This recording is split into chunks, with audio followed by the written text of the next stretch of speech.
Army ക്വാർട്ടേഴ്സിനകത്ത് തന്നെ മുരിങ്ങമരം ഉള്ളത് കൊണ്ട് ഡ്രംസ്റ്റിക് ആയാലും ഡ്രംസ്റ്റിക് ലീവ്സ് ആയാലും പുറത്തു പോയി വാങ്ങിക്കേണ്ട കാര്യമില്ല. പക്ഷെ എന്നാ ചെയ്യാനാ, ഇത്രയും വലിയ മരമായിപ്പോയി. ഒരു പയ്യ വന്ന് തോട്ടിയൊക്കെ ഉപയോഗിച്ച് മുരിങ്ങയൊക്കെ പറിച്ചിടുന്നുണ്ടായിരുന്നു. എനിക്കും നല്ല ഫ്രഷ് ഡ്രംസ്റ്റിക് ലീവ്സ് കിട്ടി. എന്നാ പിന്നെ നമുക്കൊരു ലഞ്ച് തയ്യാറാക്കാം അല്ലെ? ഇനി ഇവനെ നമുക്കൊന്ന് കഴുകി വൃത്തിയാക്കി എടുക്കാം. തോരനൊക്കെ വെക്കാൻ നല്ല കോക്കനട്ട് ഓയിലാണ് നല്ലത്.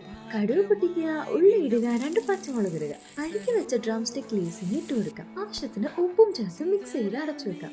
ഒന്ന് കുക്കായതിനു ശേഷം നമുക്കൊരു എഗ്ഗ് പൊട്ടിച്ചൊഴിച്ചു കൊടുക്കാം. മിക്സ് ചെയ്തതിനു ശേഷം അടച്ചു വെക്കാം. then കുറച്ച് തേങ്ങ ചെരുകിയതും ആഡ് ചെയ്ത് കൊടുക്കാം. ഈ ലീവ്സിന് വേവ് കുറച്ച് കൂടുതലാണ്, അതുകൊണ്ട് അടച്ചും തുറന്നും വെച്ച് വേവിച്ചെടുക്കാം. മുരിങ്ങയില തോരൻ റെഡി. ഇനി നമുക്ക് ചെറിയ ഉള്ളി, പച്ചമുളക്, 2 എഗ്ഗ്, കുറച്ച് കൊറിയാണ്ടർ ലീവ്സ്, കുറച്ച് കറി ലീവ്സ്, ആവശ്യത്തിന് ഉപ്പ് നന്നായിട്ട് മിക്സ് ചെയ്തതിനു ശേഷം ചൂടായ കോക്കനട്ട് ഓയിലിലേക്ക് ഒഴിച്ചു കൊടുക്കാം. Omelette set. ചൂടാവി പറക്കുന്ന ചോറിലോട്ട് നെല്ലിക്ക അച്ചാറ്, മുരിങ്ങയില മുട്ടത്തോരൻ, പുളിശ്ശേരി, ഓംലെറ്റ്. അടിപൊളി ടേസ്റ്റ് ആട്ടോ. അപ്പൊ ഞാൻ കഴിക്കട്ടെ. അടുത്ത വീഡിയോ കാണാം. Thank you for watching.